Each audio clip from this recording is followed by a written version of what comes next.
আমাদের প্রিয় নবী সাল্লাল্লাহু আলাইহি সাল্লামের দাম্পত্য জীবনে কিন্তু টুনটান সমস্যা হয়েছে। আপনারা মনে করতে পারেন নবী সাল্লাল্লাহু আলাইহি সাল্লামের ঘর, ওনার স্ত্রীগণ সাহাবী, তারা উম্মুল মুমিনিন আমাদের মা, এত মর্যাদাবান মানুষ তারা, তাদের আবার ঝামেলা হয়েছে। ভাই দাম্পত্য জীবনে টুকটাক সমস্যা তাদেরও হয়েছে।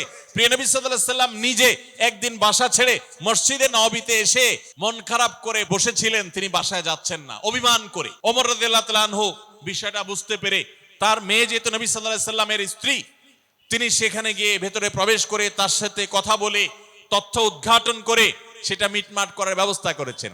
স্বয়ং নবী করিম সাল্লাল্লাহু আলাইহি সাল্লামের জামাতা, ইসলামের চতুর্থ খলিফা আলী রাদিয়াল্লাহু তাআলা আনহু, তার মতো এত মর্যাদাবান মানুষ, তার ঘরে স্ত্রী হিসাবে আছেন কে? মুহাম্মদ সাল্লাল্লাহু আলাইহি সাল্লামের মেয়ে, জান্নাতে নারীদের সর্দার ফাতিমা রাদিয়াল্লাহু তাআলা আনহা। এত বড় মানুষ তারা, স্বামী স্ত্রী দুইজন, দুই দিককার নেতৃত্বে, একজন যুবকদের নেতৃত্ব দিবে, আরেকজন জান্নাতি যুবতীদের, নারীদের নেতৃত্ব দিবে। এত বড় মর্যাদাবান মানুষ, তাদেরও দাম্পত্য জীবনে কিন্তু টুনটান হয়েছে। একবার আলী রাদিয়াল্লাহু তাআলা আনহু এসে মসজিদে টানটান হয়ে শুয়েছিলেন মাটিতে, মনটা খারাপ, ঘরে একটু হালকা ঝামেলা হয়েছে, তো এই জন্য মসজিদে নববীতে এসে মাটিতে শুয়ে আছেন। নবী করিম সাল্লাল্লাহু আলাইহি ওয়াসাল্লাম দেখে বুঝতে পেরেছেন, টের পেয়ে গেছেন যে কিছু একটা হয়েছে বাসায়। তখন তিনি জামাইকে ডেকে বললেন, কমিয়া আবা তুরাব, এ মাটির বাপ, মাটিতে শুয়ে আছেন, এজন্য রসিকতা করে বললেন, এ মাটির বাপ উঠো, দাঁড়াও দেখি কি হয়েছে বলো। ভাইরা আমার, দাম্পত্য জীবনে টুকটাক সমস্যা হবেই হবে।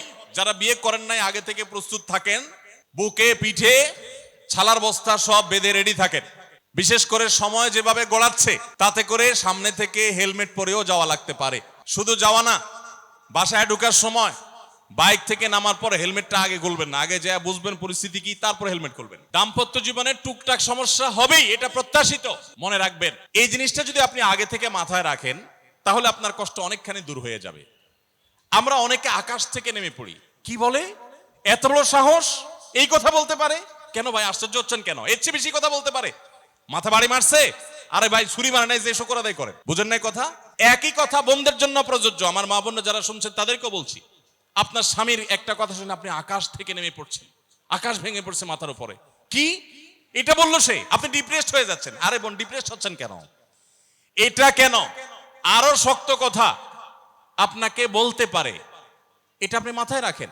কারণ দিন শেষে তিনি মানুষ, তার ভুল হতে পারে, একটা সময় তিনি তার ভুল বুঝতে পারেন।